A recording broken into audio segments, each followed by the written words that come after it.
And welcome to Stunthangar Video Hangouts. My name is Charles Carter, and I'll be your host this evening. I want to extend to you my gratitude for you watching Stunthangar Video Hangouts. If you're watching this as a replay, I want you to know that I host these YouTube live streams every Monday and Friday evening, starting at 6:45 p.m. Pacific Standard Time. So please make a note of this so you can watch and be part of the live stream. Plus, we have an after party following the live stream, which is sometimes better than a live stream portion. You must be a registered Stunthangar Forum member to find the link to be part of the live stream and the following after party. Here at the Stunthangar Video Hangouts, we talk about building and flying model airplanes, sport flying, competition flying, and what you've been doing lately.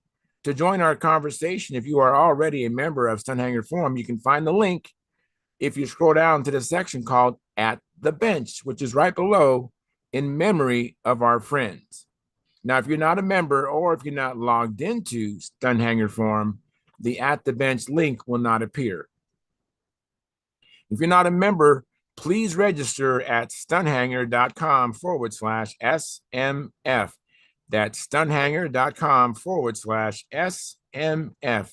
That's Smart Men Flying. That's courtesy of Jeff Riley. It doesn't cost anything to register to join either. So to register, all you need to do is use your real first and last name with a space between those two and a valid email address. And Sparky, the proprietor of Stunthangar, will approve you. Now, if you're not a member, excuse me, if you don't use a valid email address, Sparky will not approve you. So if you are already approved, you can come on in, but you decide to not come in and you're more inclined to just watch us on YouTube, wonderful, fantastic. You can enter your questions or comments in the chat box over here. I'll do my best to make your comments or questions part of the show. Now, sometimes, I don't get to everybody, and I apologize. Sometimes we run out of time and I just miss it, but I do my best to try to make your comments and questions a part of the show. Now, you only can do that during a live stream. So like I said, I host these YouTube live streams every Monday and Friday evening, starting at 6:45 p.m. Pacific Standard Time. Now, if you find the Stunthangar video hangouts that I host, or the many building videos, the contest coverage videos that Sparky does on this platform, on this YouTube channel, if you find it enjoyable and informative, please hit the thumbs up, thumbs up, thumbs up, thumbs up, thumbs up. That really helps the analytics of the show. It helps it become a recommended view. And when you go to your YouTube channel, the home feed, it'll show us there down to the right. So please hit the thumbs up. It doesn't cost you a penny to do that. Also, subscribe, share, comment. All those engagements, activities help the Stunthangar YouTube channel grow. Please also consider joining Stunthangar YouTube channel membership, which is just $4.99 a month, which is less than 17 cents a day. And I tell you, I think it's an incredible value. I don't even know if you understand, but we have people that have 60 years experience. We have some people in our gallery that come in that are national champions, or we have one individual who's a former world champion.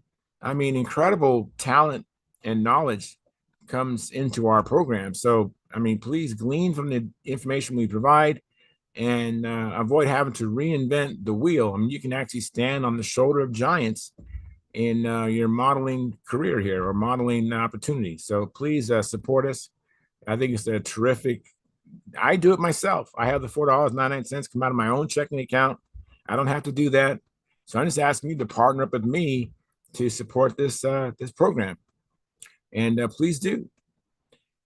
Let me see. Now, your support. Now, when you join with the memberships, they start at $4.99. There's two other tiers above that. We do have some individuals that are big tippers, and they're doing more than probably 3 times that amount or more. There are people that actually do believe in this, so please join us. But anyways, when you do join, you're helping to offset just some of the expenses of running Stunthangar. Sparky does a lot of it out of his own wallet, so please support us, support him. Like I said one other time, if you don't like Sparky, do it for me. If you don't like me, do it for Sparky. But please support, do something. I just think for someone to draw from this from this stream all the information, knowledge, and not support it financially, I really think that's wrong. I really do. That might be a quirky thing about me, but I just think if you're benefiting from this, I think the right thing should be to support it. Okay. All right, that's enough of that. Now, if you want to get in touch with me, this is Sparky's YouTube channel. I have my own channel. It's called Flying Control Line Stunt. Let me repeat that for you. It's Flying Control Line Stunt. Yeah, I fly control line stunt. So think of what I do. I fly. It's called Flying Control Line Stunt. Now, if you go there, you can locate a video that Sparky shot with his own video camera of me flying his beautiful Junar XL.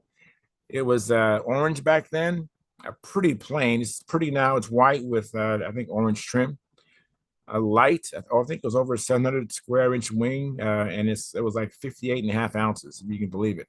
Very light, very well flying plane. So that was a bucket list day for me to be at the Nationals and flying an official flight. Check it out.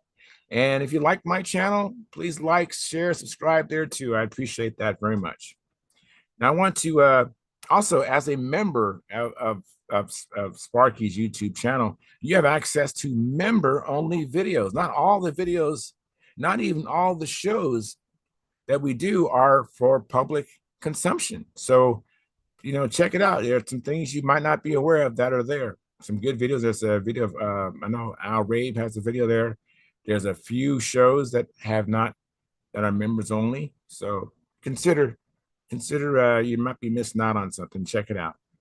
So anyways, like I said, go to my channel. If you have a comment or question, please do that, because I don't check Sparky's channel. I won't be back in Sparky's channel again till next Monday, which is just 3 days away. But still, I just do it Monday and Fridays. I don't get any alerts of any comments or questions. So do that on my channel, because I will get a notification on my cell phone, and I'll be able to respond to you quickly. And that's the best way to get in touch with me. So anyways, I want to thank you for your past, your present, and future support. You are making it happen. I'm going to now post a link to the Stunthangar forum so that you can come on in here and join me. That's how you get into the show. If you want to come in live, and by the way, you don't need to be a former national champion or world champion to come in the show. You just have to have an interest, and that'll be great. You don't have to be a pilot. You don't have to be all that in a bag of chips. You can just come on in. If you enjoy hanging out, talking about model aviation, you are more than welcome. So I think I did post a link. Did I? I think I did. I sure hope I did. Let me see. Anyway, let me make my way to the what I call the control panel. Making my way there right now. Just hold tight, and I'll be with you. Let's see here. So if you don't see the link, let me know in the chat box. I hope I didn't inadvertently delete it. I have to make a new link, which I have done that before. Wow, looks like we have 16 concurrent viewers. Thank you very much. 9 likes, so 7 of you have not hit the like button. Please smash that like button. It doesn't cost you a penny. And Marcel Legrand, he's the first one in the chat box. It says, "Hi, Charles, and everyone at Stunt School. I had an awesome 6 flights today at my mate's place with my Pathfinder. Great. Cha-ching, cha-ching, Pathfinder. And I really love that plane. You know what? I have who is it? Stuart Morris up in Canada is flying a Pathfinder. He really likes it. I know others who have it. I have a Pathfinder ARC in the box. I need to get after that and get that going so I can see what everyone else is talking about. Daniel Berry Sports Highlights says, yo. Thank you, Daniel Berry Sports Highlights, for coming in. And let me see here. If anybody can let me know if they see the link, let me go there and make sure it's posted. The link in the Stunthangar forum. Let me go there. Just give me, I'm going there right now. I just want to make sure that it is posted. It's under at the bench, which is right below in memory of our friends. So I'm going there now just to double check. Nope, I don't see it. All right, great. All right, let me Just give me a second here. I'll post the link. If you've been waiting, that's why. Let me see something here. I'm pretty sure it's there. It is. Okay, I didn't post it. Let me post it now. I know there's some people out there probably hitting refresh, refresh, refresh, waiting for me to post it. Well, it's there now. Okay. Hope everybody had a good week. I did do a little flying today. It was just myself and my buddy Stuart Mossman, and he was flying combat, and I was flying stunt, and had a good time until my wife called me. She needed me, so I actually had to stop the flying. I only got in 3 flights today. I was ready to at least get in 5, but it's early. It's my first. I consider this my first practice day toward next year's competition, and ran out, took a video camera, got a couple flights videotaped. Hey, I think Caffeine came in first. Hi, Dennis. Hey, Caffeine, how you doing? Hi, I'm doing good. Hey, thank you for coming in. I really appreciate it. And Well, yeah, I have something to share and something to ask. all right, great. All right, let me let some more people in, and you can share so more Yep. people see it. All Dennis, right. Adam Missing, how are you doing? Hey, just terrific. Just terrific. Happy Thanks. Friday, everybody. Happy Friday. Yes, I know that a lot of government things are closed in observant Veterans Day. So I just want to tip my hat to all the veterans. Absolutely. My dad was a veteran. My son is currently in the Air Force. He's been in the Air Force for 15 years. Really? So, Wow. yeah. And my uncle, I had several uncles in the military. I had an uncle that was a colonel in the Air Force, and another uncle in the Air Force. So Yeah, my oldest brother was in the Army. That was he was the only one in the family who was drafted. So the only reason why I didn't join the military is because my dad brought the military home, mm, and so I already had enough of that. So that's why I didn't do it. That's the honest truth. hmm hmm Um, but anyway, so what you been up to, Dennis? Nothing terribly useful. Let's see. To make you See big that? here. Oh, I see that Christmas tree. Yeah. I'm still in denial. There's a time where I'm in denial for the holidays. I Yep. just don't want any. I just I'm not ready. Can't believe it's already that time hmm again. And Well, so, I understand completely. However, my wife, we got back from our little trip to Tennessee, and next day we took down all of the Halloween decorations, and the day after that, she wanted to put up Christmas decorations. right. It's like, okay, Yeah, there's no sense fighting it. yeah, Just go just with the roll with it. flow. Yeah. So we got half a dozen Christmas trees set up in the house and all like kind of different things and still unpacking and stuff. So it's crazy. You just I think decorate like crazy. I haven't even put up the stuff, the outdoor decorations yet, which I suppose I should get a start on. But I saw Brendan and Angstrom for a second. I think they tuned in. We was talking about Christmas. I thought yeah, They they thought popped this up was the and wrong they channel. popped They off thought they was at again. Stunthangar, and so I guess they bowed out. Oh, Oh, here they now are. they're They're back. back. They're popping back in. Coming back. So All I know is that tonight I finally got here before Gary Sinclair. So very good. I Very beat him good. by about 10 seconds, as I recall. So Yes, and welcome, Gary Sinclair. Thank you very much for coming in. Yeah. Hey, Brandon, you're back, and Angstrom, you're back. No, we can't hear you. How about now? Now we hear that's you. Yeah, better. we hear you now. Okay, we're in. You're in. I thought you Indeed. changed channels because we was talking about Christmas trees. Figured using the wrong Zoom meeting. No, Angstrom was mad that we jumped off of the Christmas tree talk. We actually have our Christmas light display up already outside the house, and yeah, there were some warmer days in the area, so we decided to jump on that rather than putting it up out in 35-degree weather like we usually do. Yeah, yeah. Well, where's the fun in that, right? So Right. Yeah. I like going out, putting up the Christmas directions and coming in with a sunburn, Yeah. It's crazy. But yeah, we've been doing all the indoor lights. Now I gotta start on the outdoor lights. So So what you been up to, Brandon and Angstrom? Well, we got a handful of updates. First, I'll say is that we just got back from another huge RV trip. We took 25 days and visited 10 national parks. wow. We hit the American Southwest, hitting Grand Canyon, Petrified Forest, the Sequoias, Joshua Tree. We even saw some saguaro cactuses in Phoenix. Got up to see the Sequoias, which are just amazing. And then Yosemite, and then the Big Five in Utah, and we off-roaded in Moab. So it was a heck of an adventure. Boy, I Wow, guess. fantastic. Yeah. That sounds fantastic. Yeah, making some memories for your family. That's great. Yeah, and that's when we got the RV 3 or 4 years ago. That was the whole thing. Angstrom's 13 now, Sendle's 11, my daughter, and so it was all about we just want to make memories. So that's why we got it back in the day. Very I don't know, good. I might want to find out your next trip and stow away or something like that. Looks like a heck of a trip. So Yeah, sure was.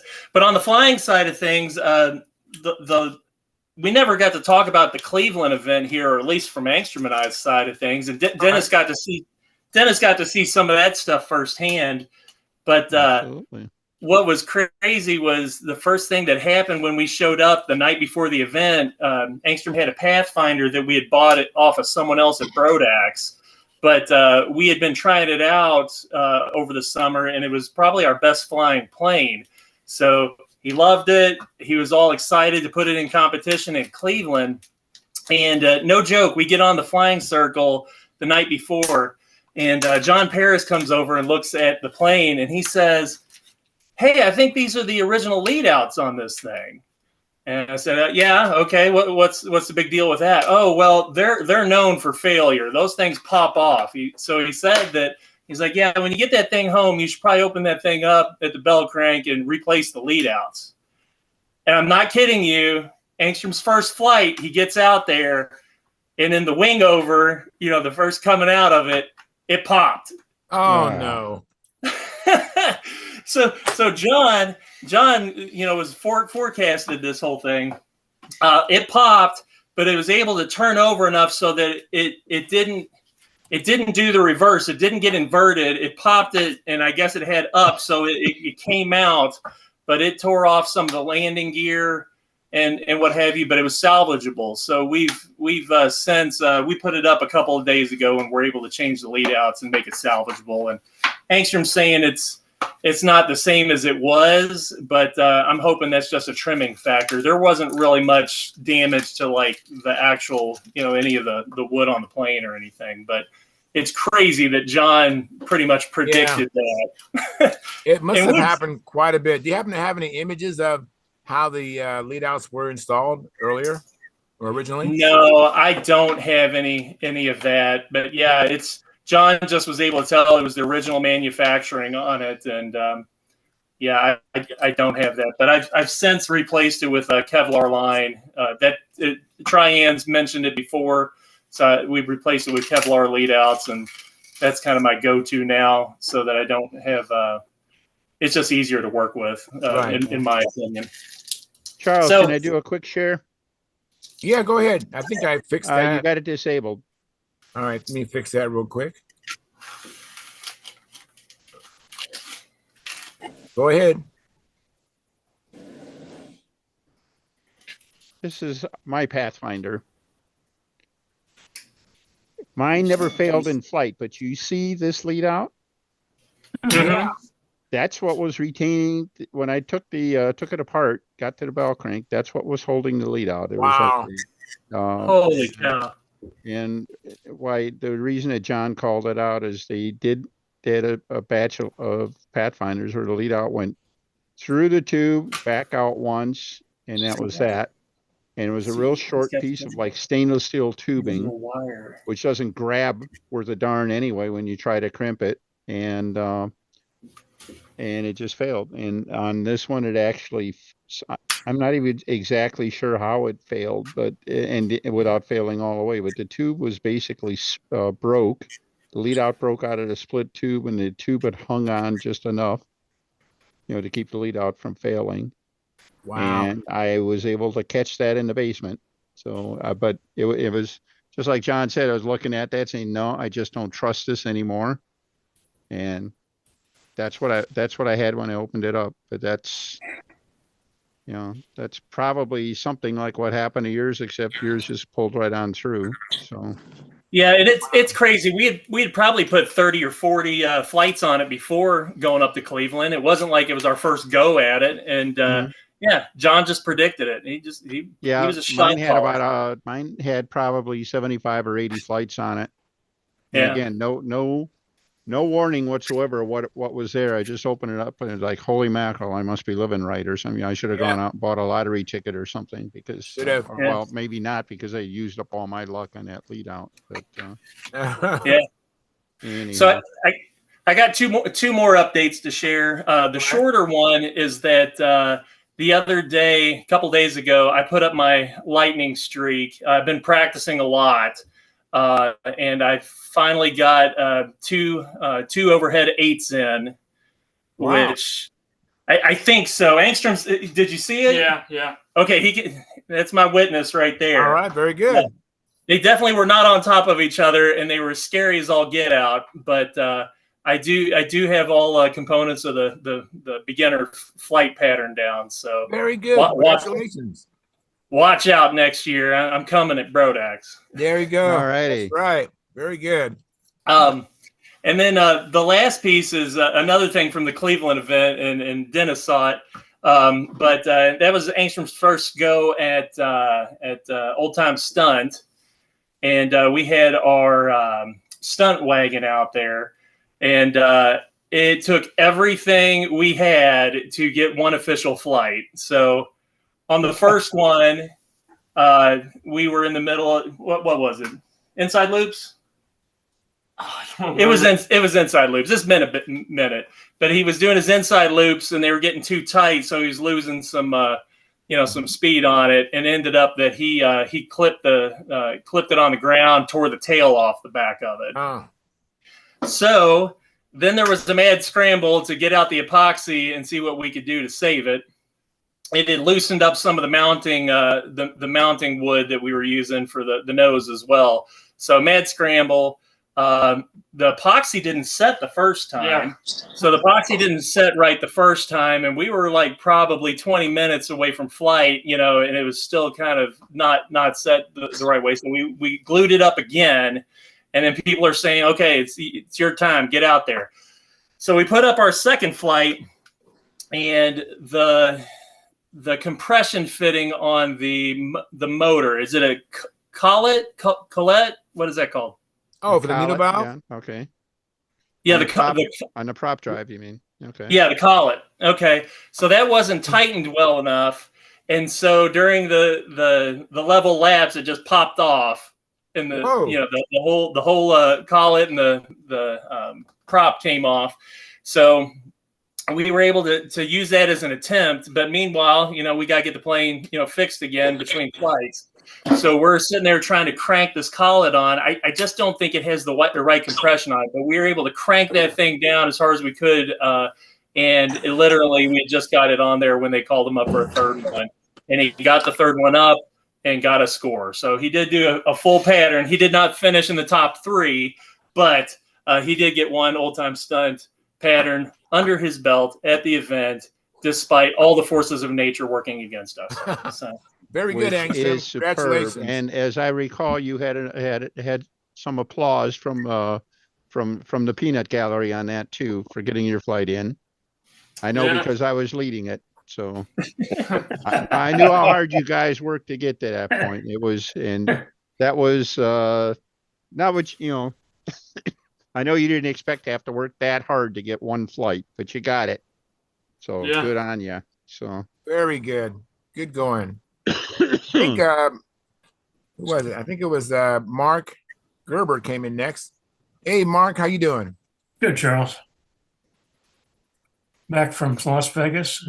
Yes, getting settled back into your routine. I know it's my routine. I'm just all messed up. I usually work out and exercise and stuff. I haven't didn't do any exercise this week or last week, so I'm hoping next week will be a better week.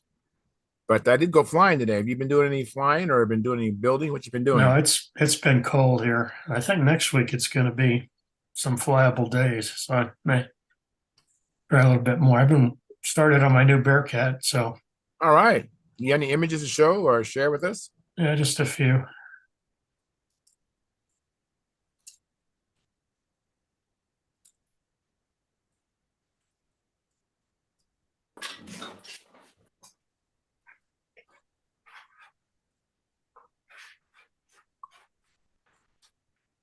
So what are we looking at, Mark?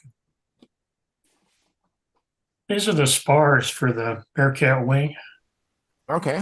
They're 1/4 inch square, but this is a Keith Trossel method of how you make spars. And there are two 1/8 inch by 1/4 inch pieces with a carbon fiber mat in between the two of them All right. for the tension strength. So that's what I've been doing the last couple of days, is making another set of spars. This is the material that All you right. use. Keith, again, put me onto this. This is a fixture I built to Oh, interesting. lay them up. Oh, I like that.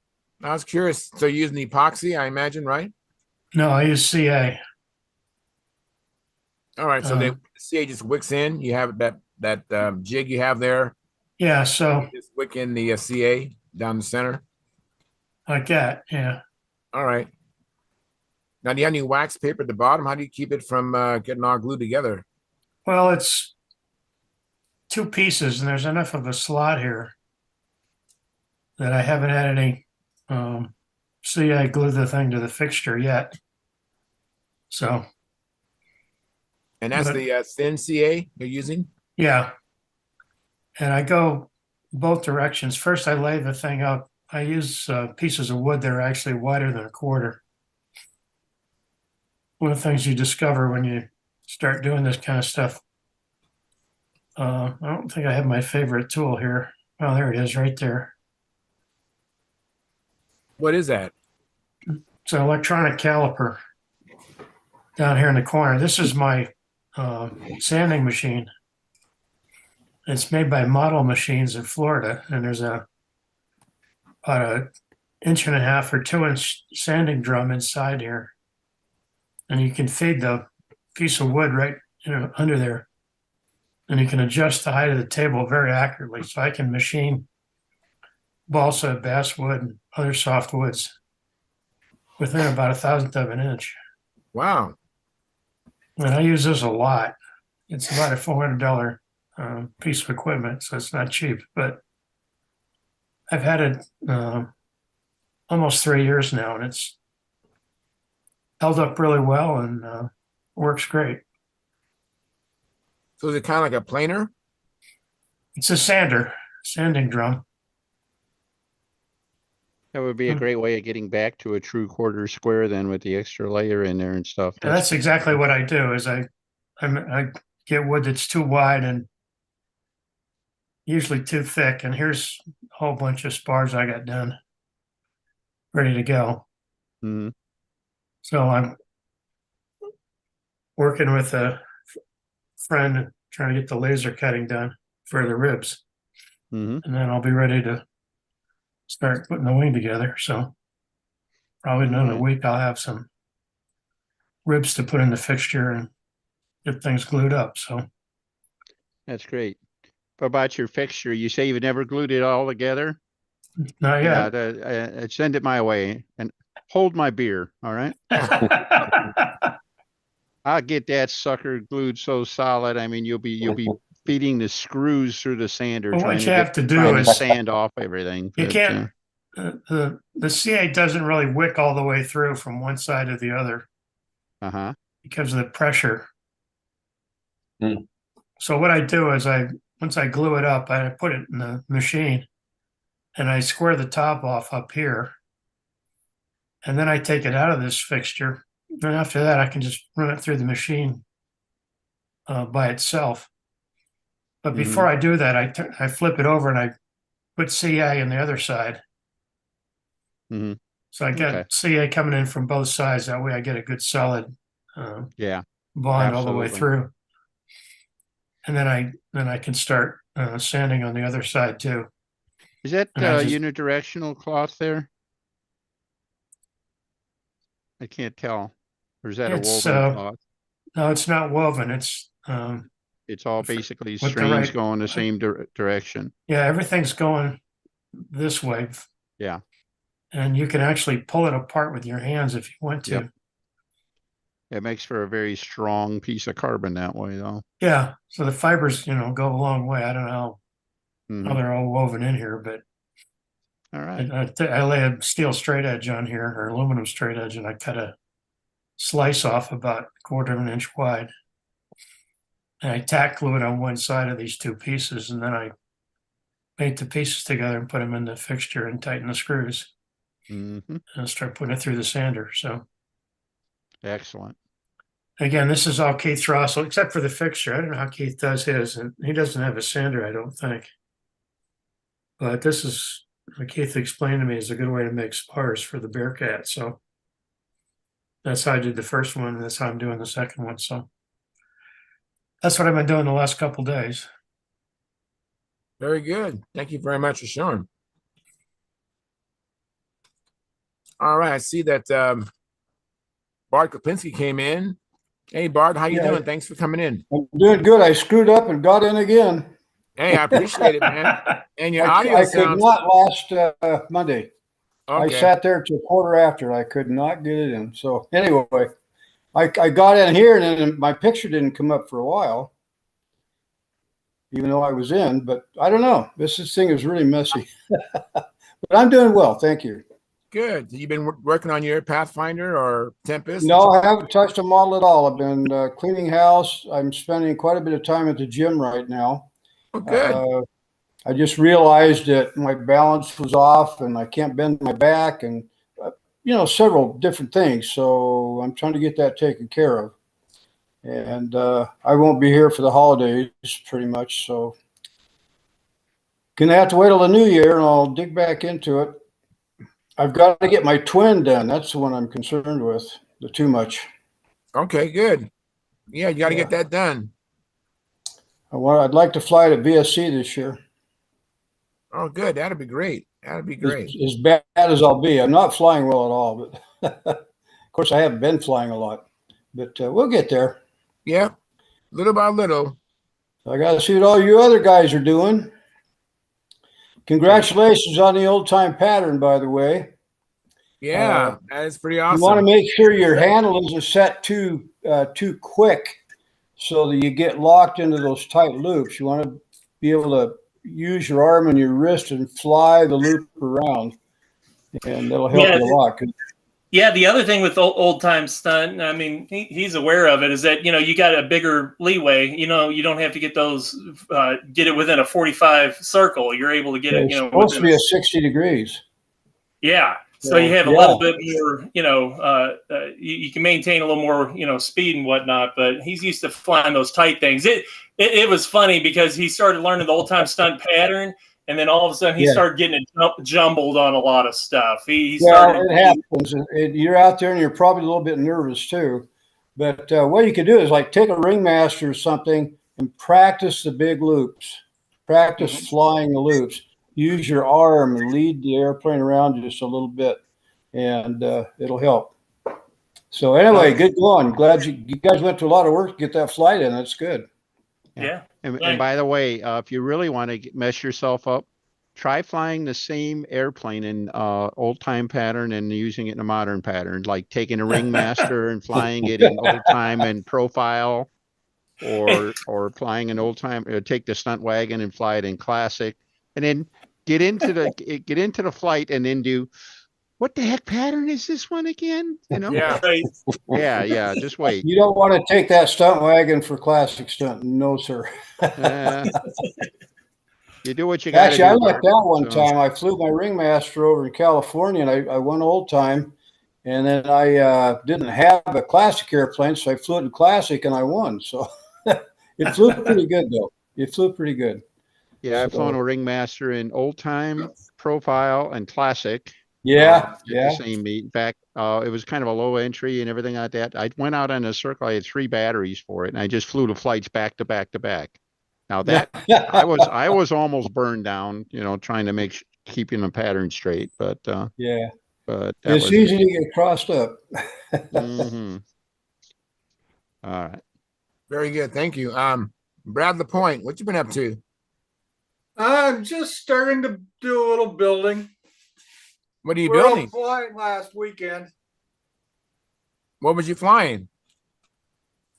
I was flying a Pathfinder profile. All right. It was pretty good. Very good. I can't wait to fly a Pathfinder, see what you guys enjoy with the Pathfinder. I had never flown one. Well, if you get the movements right on the controls and get the balance should be right at the back of the spar or just slightly behind it. Just slightly. And that's a pretty good place they'll fly pretty good there. Then you don't use 45 movements or equal movement on your controls. You probably want to go around 35 on the stab or on the elevator and probably 26 or 7 on the flaps, something like that. All right. But you don't want them equal. You don't want to make them equal. Mm-hmm. All right. Thank you. I appreciate that. I think who was next was John Skukulak and then Mark Wise. Hey John, thanks for coming in. How you doing? Good, thanks, Charles. Good to see everybody. I have a quick message for Brendan and Angstrom. I don't know if they're listening or not. Brendan is. He's right there. I grew up in Ford City, just north of Pittsburgh. Go Steelers. I've seen you guys with the black and gold attire. So, and I got to get off of this quick so I don't get the airplane from Charles, but go Steelers. All right. Denny, a question for you. You mentioned this, I think it was Monday night. I think you said you have a friend that you fly with that lives in Plymouth, Indiana. That's correct. Perhaps Larry Fruits. He was at Brodak 2 years ago. So okay. Perhaps my closest friend going way back to college lives in Plymouth. So I've spent a lot of time in Plymouth. My wife and I go down there and visit. And so my ears perked up when I heard you say Plymouth. And so I was going to ask you, have you ever flown in Plymouth with this friend of yours? we try to go back and forth. He comes to Fort Wayne and I go over there. It's like an hour and a half apart, so it's not not terribly convenient for either one of us, but we try to we make our ways going back. He's got a nice place to fly there, and we got a nice field here too, so it works out good for both of us. Would you say his name again? At least his last name? Larry Fruits. Fruits. Okay. He's on the forum too. You can pick him up there. I'm going to ask my friend, who seems like he knows everybody in Plymouth, if he knows this guy. And who is that? Kevin Cheney is his name. Is he a flyer? No, he's not a modeler at all. Just a close friend. And okay. So we'll put him in touch with Larry. Larry will turn him into a flyer. All right. Yeah, that'd be. Larry's been be training fantastic. a couple of guys, and it seems to have a knack for it. So okay.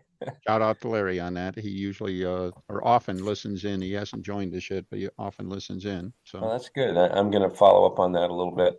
Charles, as far as flying, those days are few and far between here in Michigan now. I was able to sneak out last Sunday, and I scratched my way through 4 patterns with my Nobler that I crashed and put back together. I think I showed a picture of that once. So that just felt like stealing from Mother Nature. It was wonderful. But now the focus for me for the next many months is trying to do some building. In fact, I have to decide whether I've got a number of options, and I've narrowed it down to either the SIG Super Chipmunk or a Vector. I'll choose one of those to start with. Very good. Yeah, whatever tickles your fancy, Yeah, go with that. Yeah, I've always loved the chipmunk, the way it looks. Since I was a kid, I've adored the chipmunk. But I think I still want to have one, but I'm thinking the Vector is going to fly better. Yeah, I think so too. Plus the Vector, I mean, the chipmunk's not classic legal anyways, unless you have the which one's that? That is classic legal. There is one that's classic legal. Now you're muted, Denny. Denny, you're muted. Yeah, lower your boom, Denny. I had it muted the other way. The original chipmunk, I think it was the SIG CL3 or something like that. It had the inline de Havilland engine cowl, narrow cowling on it. Yeah. And it was the one that Jim Van Loo / Mike Stott airplane. And then later on they updated it. I've never really been sure what the update was. I mean, they put a different cowling on it with the horizontal engine. I don't know that the aerodynamics of the stunner were changed any. I don't know that it's clearly different. I don't think it's clearly better than the original chipmunk. I think they were both awfully close to each other. But yeah, it's a darn good airplane. I don't know which version I have. I can tell you that I got it in about 1990 when I flew in beginner. It was one of the things that you get. You probably got one of the Super Chipmunk kits because there was a lot of them out there. Yeah, it is a Super Chipmunk, and it's got a plastic cowl, if that means something. Yeah, okay. That's it. That I think that kind of cinches it. So okay. Very good. So Mark Wise, how you doing? Thanks for coming in. Well, I'm older than I was last time I was on here. Yeah, just a year and 4 days older. Yeah, it was very nice of you, Charles, to send me a birthday wish. I'm looking for the check. I hope that comes soon. It was a great day. It's my mom used to always say to me, "You won't believe how fast old age comes," and I would always, kind of poo-poo that, and then, all of a sudden you're 2 years short of 80, and you say, "Wow, we're old. Shouldn't I be smarter by now?" Yeah, it's amazing. But things are good. Not much time in the shop. Actually, I do this every once in a while. Like some of you, I have different planes in different stages of life. Right. And I'm trying to be realistic about how much I can get done before, well, probably Triple Tree, because starting at Triple Tree, I have very little time for the rest of the summer. So I kind of write down everything that I have down there, what stage they are. I weigh them all and try to make some good decisions. So I haven't quite got to the decision yet. As soon as I do, I'm going to get to work on that. The world is it's been kind of quiet for a couple of weeks, which is great, because the end of the year I was kind of done. Needed to get away a little bit. So far I have 160 pages in my World Championship binder, all of them printed from emails from Bill Lee and a couple of others. And one of the things I'll mention to people about your plans for the Nats, if you're going, and whether or not you're going to see the World Championships, because a lot of people are coming into Muncie at that time, not just for our events. I understand hotel rooms are getting very scarce. So I know a bunch of people are renting homes or Airbnb. I got lucky. A good friend of mine, Bruce Jennings, had reserved a room, so now we're splitting it because I'm going to be out there about 16 days, and that's going to cost a fair amount of money. So I didn't really want a room by myself. So working on that. Pampa committees are coming along well. I think we're in good shape at the turn, and we just got to keep the momentum going. Tom Dixon and I connect about once a week. He's really good about it. And he mentioned something that made me think a little bit, and that was, if some of you probably know the name of Jason Schulman. I've known Jason for quite a while, but I knew him as a world-class pattern flyer. Been on world teams. I don't know if he's won the worlds or not, but he came down to the circles of Triple Tree probably 7 years ago. Kind of walked down, and everyone kind of knew who he was, and he started getting very interested. And now he's flying, in competition. His first love is still, RC pattern. But Tom mentioned, he said, if there's an RC event that kind of resembles what we do, it's RC pattern. It's precision aerobatics. It's a formal schedule, and you're judged, and it has a lot in common. In the olden days, everyone was a builder. There's probably a lot of ARFs going on, but aside from that, I think it's an area that I'm going to talk to Jason about and see if we can do some crossover, see if some of those guys would be interested in seeing what it feels like to have a handle, and a stun plane at the other end. I think that would just be fun. I think it'd be good for us. It'd be good for the hobby. So we'll see how that happens. I'm looking forward to next year. A lot of events. I try to get around as much as I can. I was hoping to go to VSC this year. I don't know yet. And apparently there were a few people that were surprised I wasn't at the KOI until Will Davis told them that's a 15-hour drive for me. Everyone seems to think I live in North Carolina. I don't. I drive through it a lot. But, I think last year I was on the road 41 days for the hobby. That's a lot of time. That's a lot of time. Yeah, it's a lot of time. I always thought you kind of lived in a box car or something like that, and you just kind of rolled along wherever the railroad was going and hopped off if there was a contest or something. And Well, it's kind of like that. I'm like a bum with an airplane. But I was thinking of asking Brendan if I could borrow his RV, because apparently they've gone across 57 states in the last 3 weeks or so. And, That's right. You know what? We barely missed being out there in Vegas for the Vegas flight event. Really? There you go. Would have been great. We were close. We were eyeballing it, but one of the things was getting out of Yosemite before they closed the road, before it got snowy. That was the main reason we picked it when we did.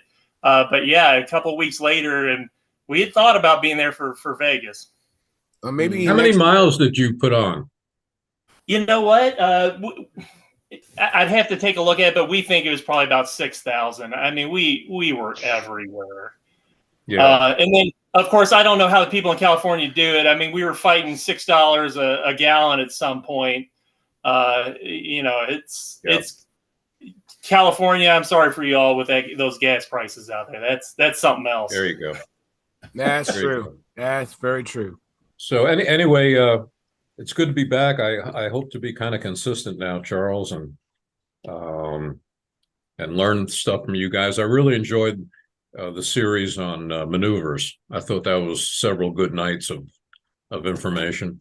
So, yeah, I think so too. I really enjoyed it. I've always enjoyed talking about the stunt pattern. Yeah, it's really one of my favorite conversations. Anything about the stunt pattern and trimming. We're going to talk about trimming pretty soon too. Yep. So it's good to see all you guys. All right, thank you very much. Let me see here. I think I didn't get a chance to talk to Stuart. Where'd Stuart go? Hey, Stuart. Stuart Morrison, how you doing? He's muted. Good. Yeah, I'm here somewhere. Did I lose my picture? Nope, I'm here. Yep. Yeah, you there. So, yeah, not much going on up here. No, Sunday might be a half decent day to go flying. We don't know. I don't know. We'll see how it goes. But other than that, working on the shop a little, and that's about it. Yeah, when you get your shop done, I hope you can maybe let us have a shop tour. And I think we all enjoy people's shops, even if they're in disarray. It's still neat. Yeah. Because most of my shop is totally messy. You know, Yeah.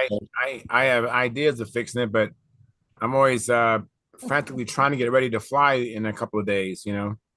So that's been my priority. I try to fix something or modify something before I go out again. I don't really want to fly the same plane unless there's nothing else I can do to make it better, you know. But there always usually is something I can do, you know.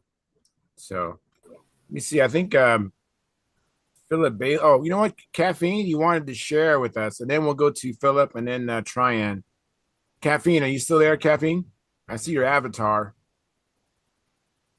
Man, he jumps Yep, around. I'm Sorry. still here.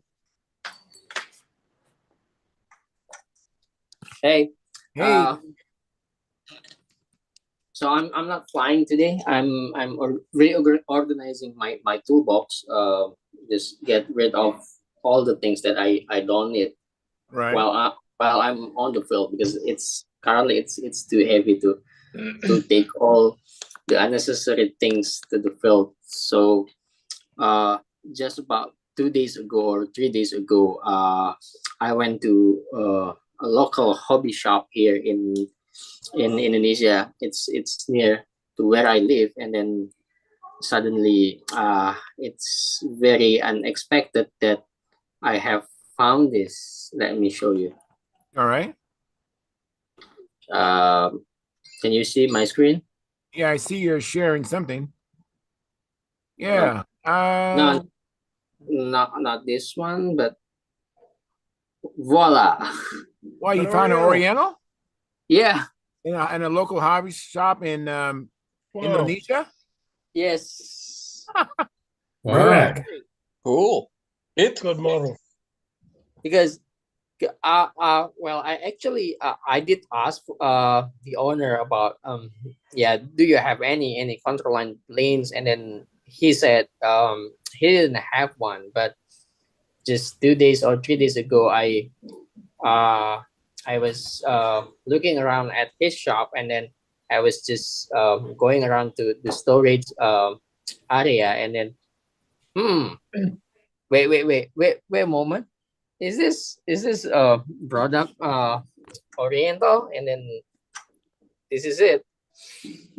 Well, the funny thing is he he didn't have the price list on the product. I've been asking for him how much are you going to sell it, but he hasn't answered it yet. So Oh man, too bad you couldn't but offer him some money, and he might have taken it before he looks it yeah, up, see what it's going for now. yep, because no one is looking for any control lighting stuff here in Indonesia, and then I don't know why it takes him so long to answer my question, because I have asked some members at my club, and they say uh he's not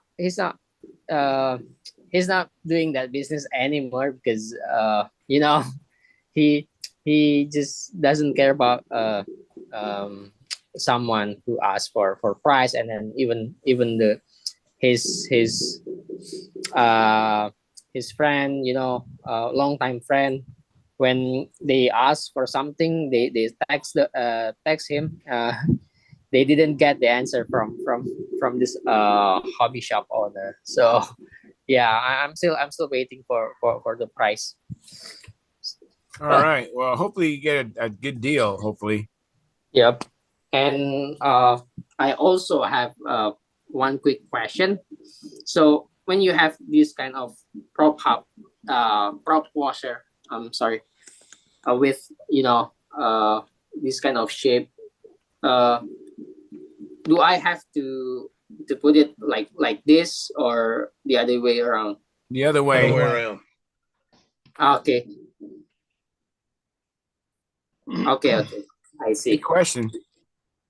Now I also put take a Dremel cutoff wheel, and I put a Mm-hmm. starburst on the back side of that washer, Mm-hmm. and so that it's not so slippery. So they will grab the prop, and I even do it to the prop, both sides. I put a starburst, and you put scratches on it basically, so that's it's scuffed up. All right. That's it Kevin. for me. Yes. Kevin, is that hi everybody, by the way. Hey, Jonathan Carras, thank yeah. you for coming in. Appreciate it. Yeah, it's all right. I've been flying. I'll talk about that in a minute. Anyway, Kevin, that Oriental you got there, it's a nice model. They fly well. And is that a SIG or a Brodeck kit or something? What's on it? It's Brodeck. Brodeck. And you say you've got the thing at home, but the guy hasn't told you how much it's going to cost. Yes. Is that correct? Yes. Well, offering $5. Offering $5. I wish. Possession is 9/10 of the law. John, when he says when he said the price of the kit, I'd say, what kit? Yeah, Let you start building exactly. What kit? Yeah. Yeah, I'm going to build it. You can have it back, and you pay me $300. Oh man, That sounds about right. Is it the full build kit? I couldn't tell from the box. It wasn't the almost ready to fly model, was it? It was the ARF, the almost ready to fly. Yep. Oh, okay. Really? Okay. Yeah. So I was hoping he going to offer like 150 or 200 at top. So if he's offering that price, I will definitely get it. What color is it? It was the yellow, black and yellow, I guess. Okay. What are you going to put in it, Caffeine? What are you going to put in it? What motor? I think I'm gonna get a product 40, and he also he has like 3 to 4 product 40, but I have seen only one at the on the shelf, but it's when I tried to rotate the crankshaft, it's not moving. It wasn't moving. So yeah, I'm hoping to see the other stock that he has. Yeah, hopefully the other product 40 he has is still in good condition. Did you say it wasn't moving? Do you mean it was seized up? Yeah, I guess so. I was trying to, yeah, I was trying to move the crankshaft, just to see the. Was it a used motor, second-hand motor? Yeah. No, it's brand new. Brand new. Oh, yeah. Well, you shouldn't turn them over anyway necessarily, because sometimes turning them over when they're brand new like that's no good. It's not good for them. Okay. You need to get a little bit of oil into them or a little bit of fuel into them, and just gently, you might even need to warm it up with a blowtorch, just gently around the cylinder before you first run it. And when you let it cool down, make sure the piston is down in the port so that it doesn't nip up when the cylinder contracts cold. When it cools down, you can bugger the piston up by turning it over cold. Messing with the motor unless you know what you're doing. So you need to. It's not necessarily messed up. It's probably still okay, but it's just the oils. Okay, I see. Well, actually, but you need somebody who knows engines to help you maybe. Have you ever run an engine in before? Yep. You have. You've run an engine in before.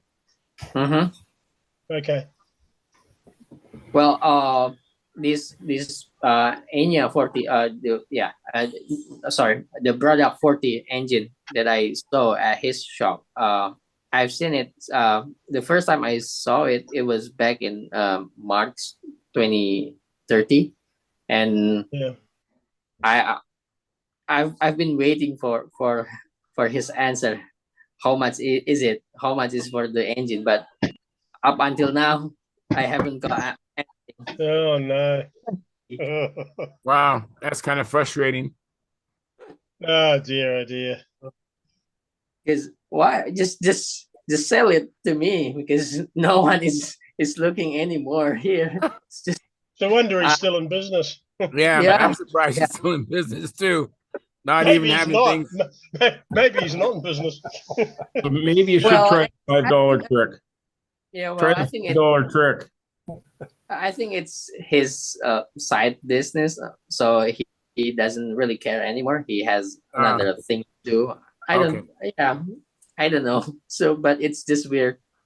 that is.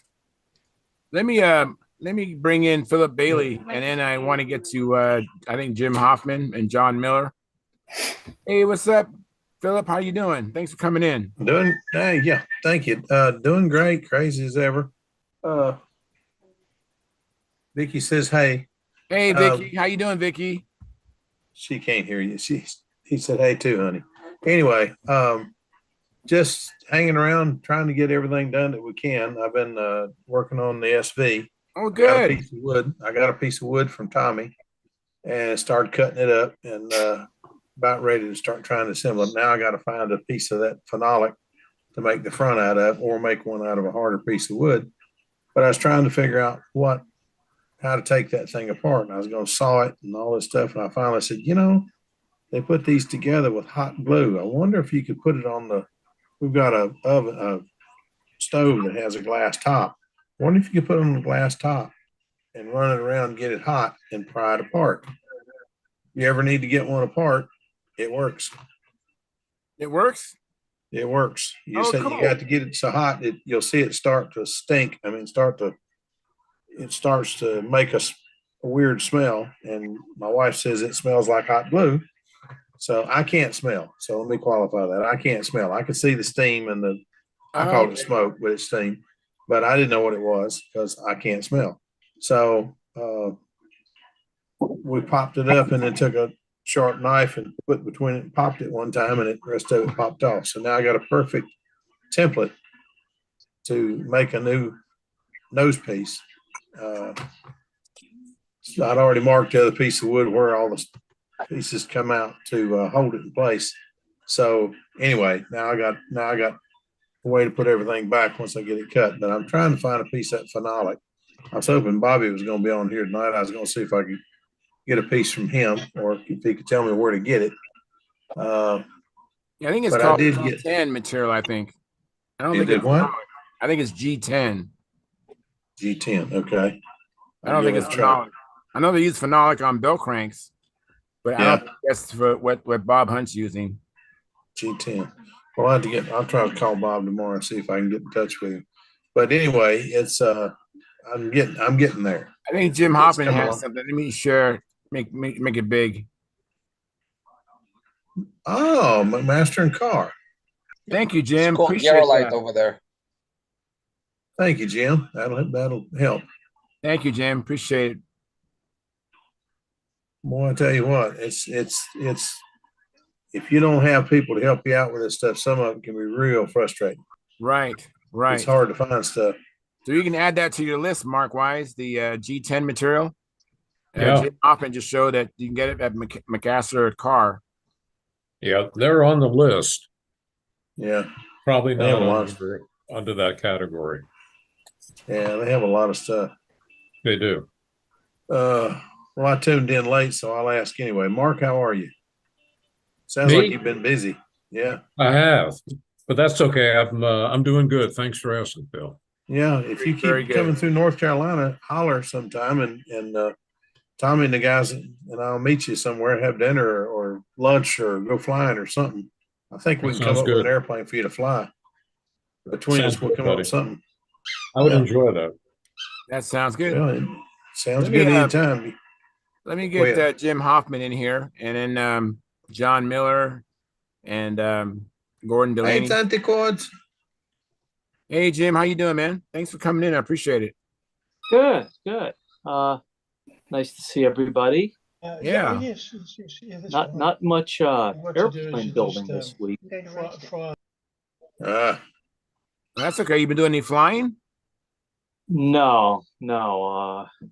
I've been gone a lot. I was at the Las Vegas contest, and I've been gone from home a lot the last couple of months. So this week is a lot of catch up. Catching up. I totally understand that. I totally get. I did go flying today, and I was so ill prepared that a friend of mine called me, and I said, "Yeah, I'll be ready to go." And then I forgot I had transferred all my stuff out of my Blazer into my the Infinity that I drove up to Las Vegas. That vehicle. I had to take everything out of the Infinity, and I put it into my Blazer, and so that postponed me from leaving.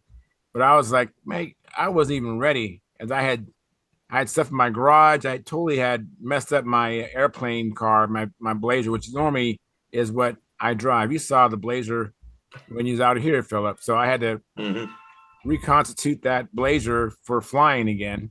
The Blazer wouldn't be, because there's three of us that drove up to Vegas. Now that vehicle would not have been comfortable for three men. So anyway, so finally went out there. The only other thing I did this week is I did maintenance on the airplanes I took to Las Vegas. So that's done. I may have to re-engine the old timer.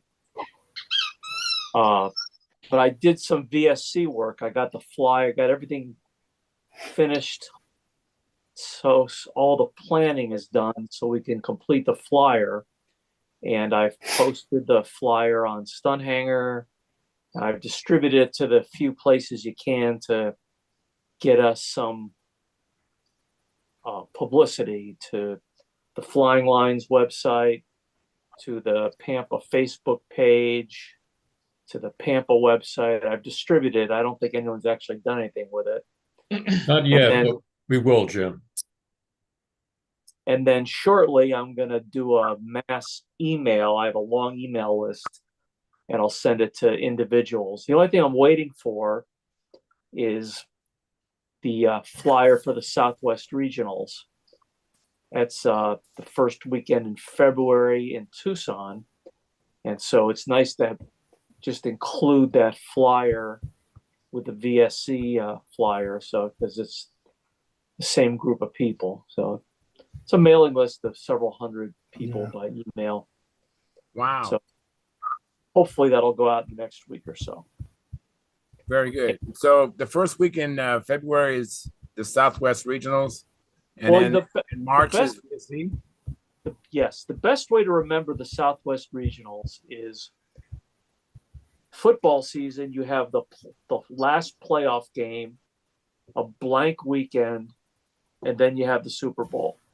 So we always look at that schedule, and we choose, not we, John Callentine and Lou Wolgast, choose that blank weekend before the Super Bowl for the Southwest Regionals. And I believe it's the first weekend in February this year. All right, cool. And then VSC is March 13 to 16 in Tucson. Very good. Very cool. I hope you can all join us. Yeah, I hope to get out there. It's been a couple of years since I've been out there, so I hope I can do that. I'm hoping to build a Hawker Hunter, so I'll have something for VSC. Well, we'll put you to work if you don't fly. That's a good threat. I'll get going. Very good. Let me see. Takes a lot of people to put on something like that. That's I can only imagine. Yeah. Well, I definitely will help if I anything I can do to help. I definitely wouldn't mind helping. Let me see. I know I got a list going. And Sparky, I do see you. I got quite a few people that came in ahead of you. I haven't got to yet. I think it was John Miller, and then we'll do Tryon, if I remember correctly. Hey, John Miller, how you doing? I forgot about Gordon Delaney too. I gotta get Gordon in there. What's going on, John? Well, can you hear me okay? I hear you. Okay. I'm doing okay. I'm sick again. Ah, man. Been sick Sorry to most hear of that. this. Been sick, What you most want of to go this do week. that for? I don't know I don't know. It just seemed like a good idea. I guess I like sitting around home. But I've been working on the computer some, do a little design work when I feel up to it. I got to get back in the shop and do a couple things on some airplanes, but I just don't have the drive for it right now.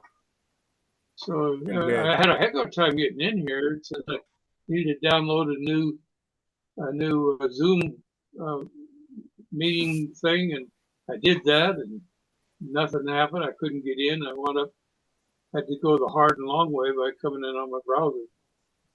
Well, you're not alone. I know that Bart Kopinski had a difficult time getting in here also.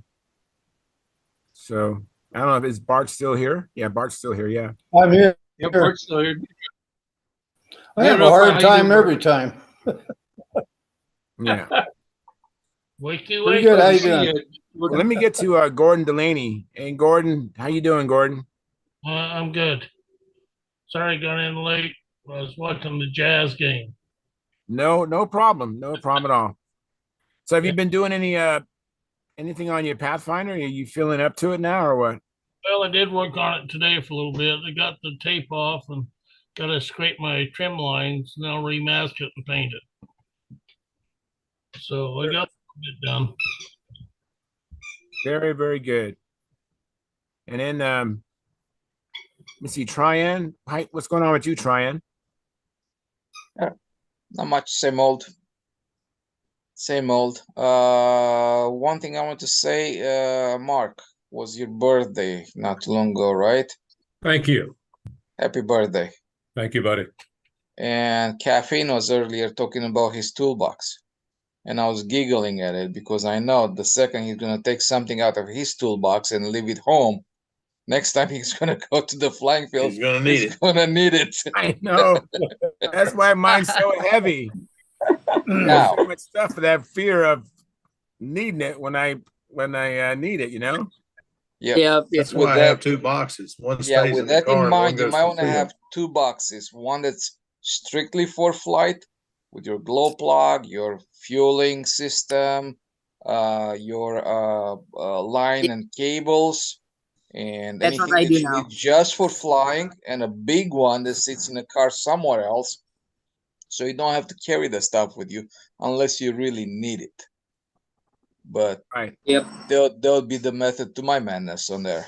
Right. Plus, I usually have two of everything, so it's twice as costly to do this hobby. But that way, I have it when I need it. Because if I take it out of my flight box and use it in my shop, it might not make it back in my flight box. Then when I'm at the field, I don't have it. And I go, oh dang it, I took it out of my flight box. So after that happening several times, I decided just to buy two of everything. And I have one that's in the flat box and stays there, and then one I use in my shop. So, that's why I like parking next to you at a contest, because next to you, you got everything. I don't. So then, let me see. I think we've caught up with everybody. I think. And Sparky, how you doing, Sparky? I'm good. I got a Harbor Freight story to tell. All right. I got a coupon for a Franklin working platform. 20%, it's over there. All right. 20% off. So I go to the store to Harbor Freight and I get that and I hand them the coupon and they said, well, for Inside Track Club members, let me tell you the price. It was $49.95. So 20% off is about $10, $9 and change or whatever. So they said for Inside Track Club members, it's $41.44. So a difference of like $5. I go, wait a minute. I got a 20% coupon here. So, well, sorry, that's just the way it works. I said, no, that ain't right. So I got on the phone with corporate right there in the store rather loudly. And I said, why am I paying $29 a year Inside Track Club member when I get a better deal if I'm not an Inside Track Club member? And this is the exact word she said. Well, you don't have to use your Inside Track Club membership. You can tell them, you can take that one back and tell them that you want to buy it as a regular guy. a non-member. I said, well, that's ridiculous. You need to train your employees better. So the manager overheard me. So not only did I get the discount for $49.95 down to $44, I said, I'm going to go out there and get it and return it. So you don't have to do that. We'll just credit your card. They gave me another $10 off. So I got it for $16 cheaper. Oh, very good. So the original That's ladder, what it should have been anyway. That's right. The original ladder that I went to buy was $150 with 20% off. And I don't have that kind of money. So that's why I got that. So today in this deal, 20% off would have been $30. It would have been $120 for that thing. I get a paper that on the 20th, I get that same ladder, 17-foot ladder, for $99. So by doing that, they screwed themselves out of $70. Sparky, you need to send them a bill for management training. Oh man! I'll tell you what, Sparky, I'll send you $20. I'll buy that table off you, and you can buy another one. No, Yeah, the shipping would be what wear you out. Yeah, yeah. $200 to ship it over there. Yeah. So what's that table going to be used for, Sparky? That Franklin table, what's that for? It's not a table, it's a walkboard. I'm going to paint some windows, Christmas windows. And I got to have something to elevate myself so I can get on the glass, Do some cartoon characters, Christmas trees with faces on it, and Santa Claus and sleighs, and just all kind of whatever. It's called. Very, very, very cool. And I've been working on my airplane. I'll get that to show you. Alrighty. My God. So Sparky's got the job of painting windows using John Miller's picture. So. Yes, exactly. Hey, I got to tell you a good one. Already, bud. There was a kid fussing in the store tonight, and I told him, I said, you better be careful. Santa Claus is watching you. It's just next month. Boy, I didn't hear another. That is pretty, Sparky. That is pretty. I painted this on instead of a decal. It says Super Tagger. I was going to do Brian Gardner above it, but I couldn't pick the letters. They're just too damn small. And then I finished the shading in the P's and the R and the 6. That looks really nice. That's beautiful. It does look really nice. I haven't, let me zoom out. I haven't done the highlights yet, but I'm looking for another, like a white and a magenta stripe along there to brighten that up. And on the bottom, I'm going to paint all the way across Simply Blues. Nice. Very nice. Top that is nice, Sparky. And hopefully I can get on the front row this year instead of getting hosed like last year. Yeah, it is so pretty. I think the magenta stripe down the fuselage is sexy. Yeah, it does look good. Yeah. That takes it to another level. I was thinking about really nice. Another line to highlight it underneath, a white line going all the way down. You're gonna make it too busy, Sparky. No, it looks perfect the way it is. I'm leaving like it is. You're gonna go too far, and it's gonna look too busy. It's really subtle and it's really cool. If it flies as good as it looks, Sparky, you're gonna win. Yeah, well, we hope so. Very nice. Very nice. Pretty, Sparky. I've got to build. Thank you. I've got to build another Gardner 60. I got 2 liners left and a bunch of old tired 60s. I'll make a new motor for it. I already have a Kaz tank, so I'm thinking it's going to come out at 50 ounces. It's sure right there. Wow. All I can do is hope. Wow, that is very nice. It's 30. What engine are you going to put in, Old Blue? Super Tiger, Brian Gardner Super Tiger 60. That's an ABC 60. And that thing's going to come out at 50 ounces? Yeah. Wow. My other one hanging on the wall there is 52. That one. Yeah, you said that last time. Same airplane. I have. You got to have a session on how to build light. Well, you got to have light wood. That's you can't build light airplanes with heavy wood. That's true. You know, What kind Hunt says you can, half the wood and do all that. No, you got to have light wood.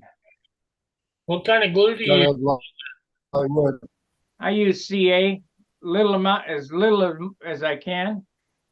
Wow. There's probably an ounce of CA on this, and then where I glue the top blocks on and the turtle deck, that's white glue, because if you use CA, it leaves a hard line. Yeah, yeah. You can't sand it out, so I use white glue on that, and then of course the epoxy on the doublers. And these ribs here, the 1-inch ribs, are glued on with white glue, so that from here to here, the wing is part of the fuselage, the way that Beamers are built. Right, right. So it becomes a monocoque system. It's only as strong as its weakest link. Now, today I was reading Stunthangar, and Mike Griffin was saying that double-aught silk span is too light. That's not true. No, that's not true.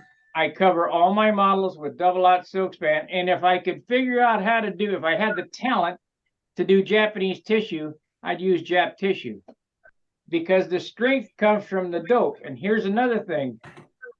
Just because you have, double-aught silk span and dope on it, that doesn't make it strong. It has to be sanded and smooth. That, the stress risers, there's less stress risers when you get it all flat and smooth. And it just takes a lot of work, Sparky, how do you do all those ribs and not sand through? Because those ribs, you got half ribs in that puppy, and those are hard. I don't have half ribs. First off, I use full ribs every bay.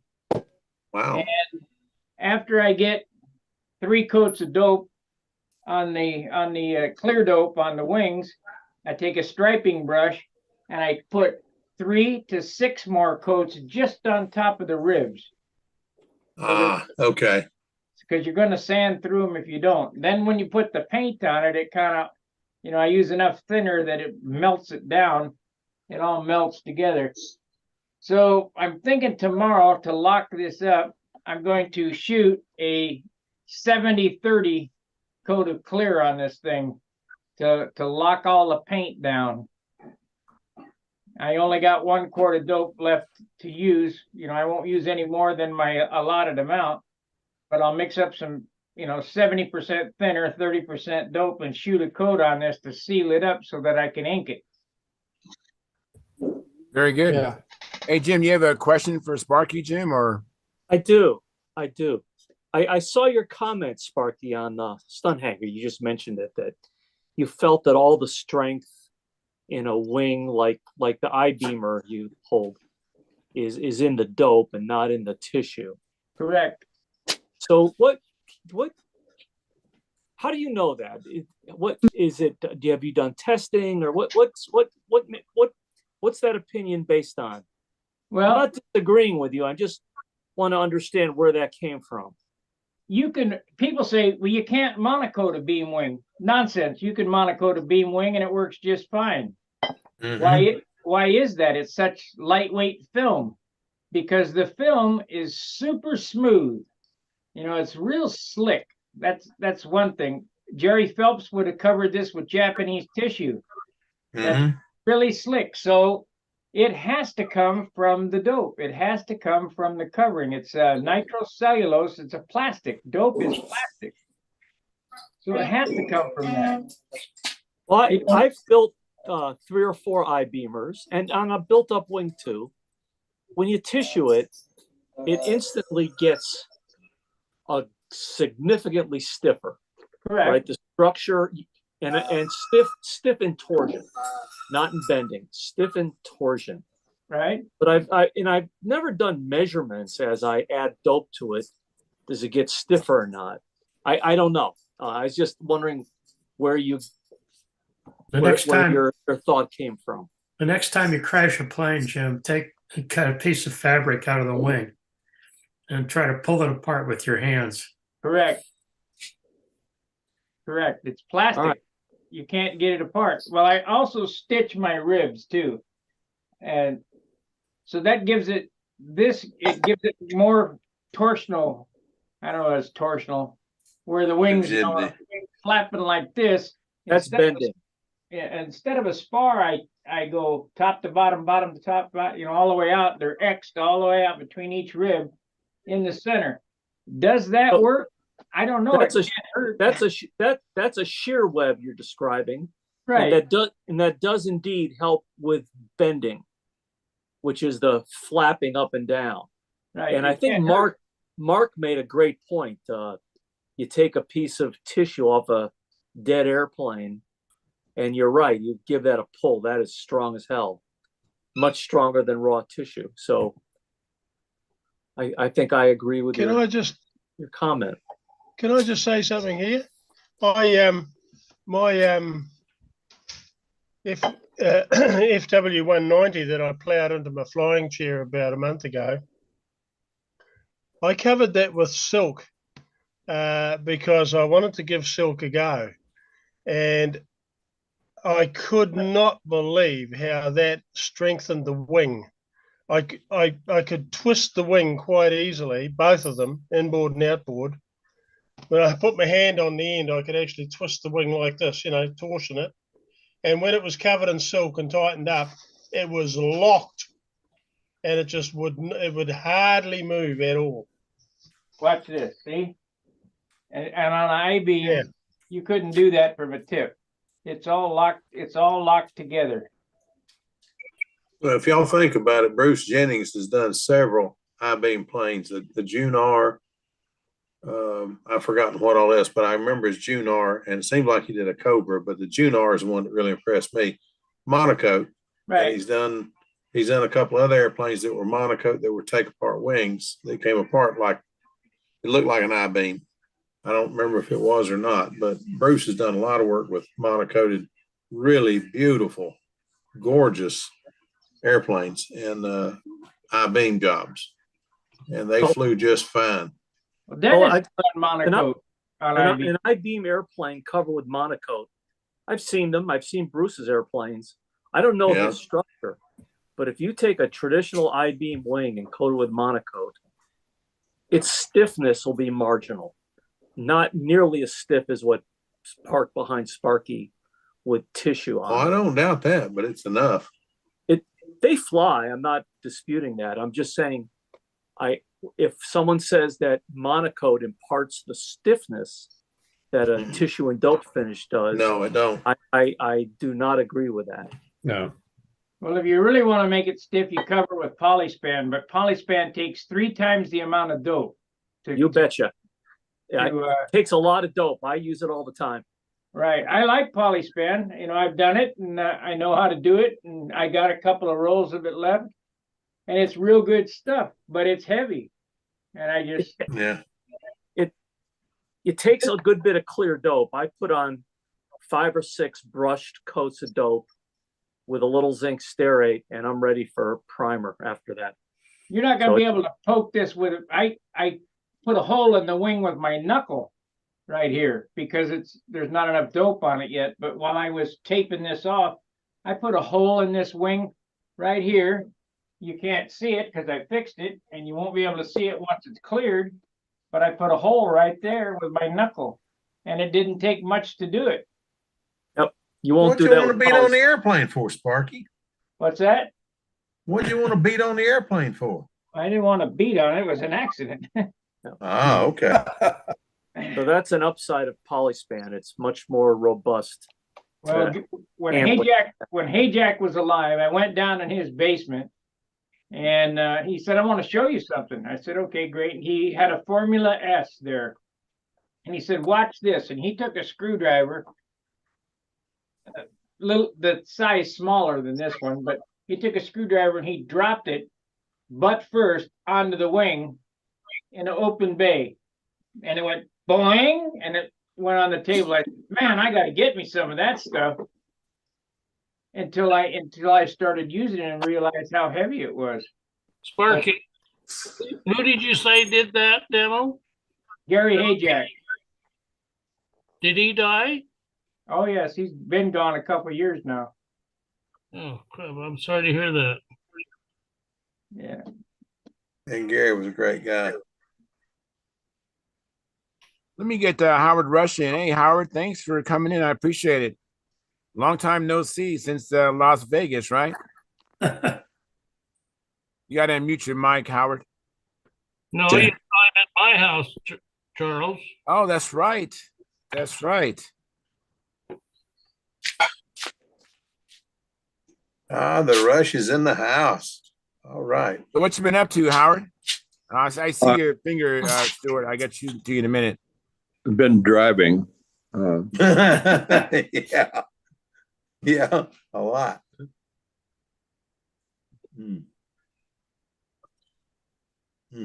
So you're are you going to start working on your other impact, the new one?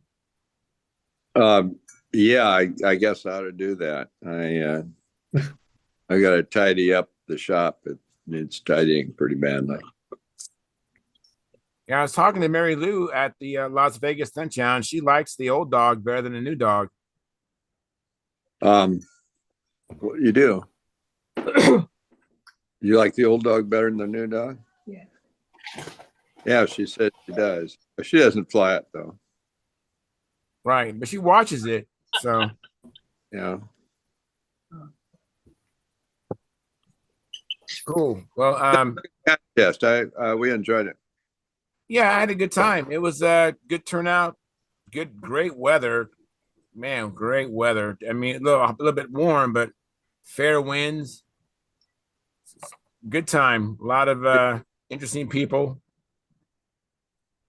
Good flying. It was good. Yeah.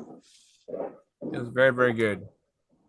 We were becalmed somewhat on Sunday.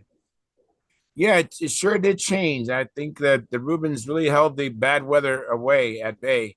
It's amazing. Leaving Monday, it was super windy. Can't believe how calm it was the days prior to that. But Monday, when we was leaving Las Vegas, it was too windy to fly. It was unbelievable how the weather turned.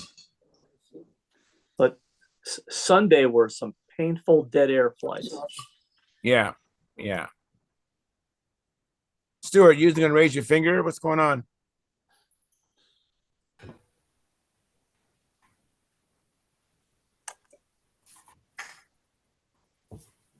Got to unmute your mic.